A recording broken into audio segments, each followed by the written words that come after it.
This course is the third in a series of courses to teach you how to write API documentation. It focuses on the art of API documentation, the conceptual content that orients people and gives them a deeper understanding of an API.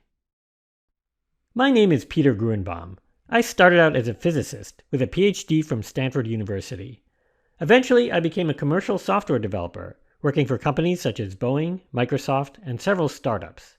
Eventually, I found I could bring my love of writing and technology together to become an API writer, and I've been doing that since 2003. I eventually founded SDK Bridge, a company that specializes in API documentation. So, what are APIs, and why do we need to document them? API stands for Application Programming Interface, and it's the way that software systems communicate with each other. API writers create documentation for a software developer audience, so it takes a mix of technical and writing skills. My courses are designed to teach you those skills. This course teaches you the art of API documentation, so you can help developers understand why they should use an API, not just how to use it, provide an overview of how everything works, show developers how to get started, and give them step-by-step instructions on common API tasks. So let me go over what this course will cover.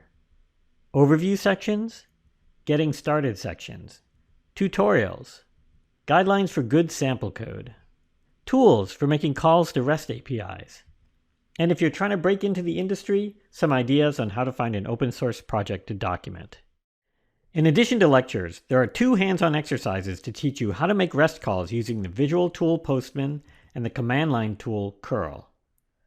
The lecture also includes a PDF with a suggested API documentation structure. So the ideal student for this class is someone who understands already how to write API reference material. If that's not you, then please consider taking the first 2 classes in the series. Thank you for watching. If you want to learn more, please read the course description or watch the introductory lecture. I look forward to showing you how to turn API documentation into an art form.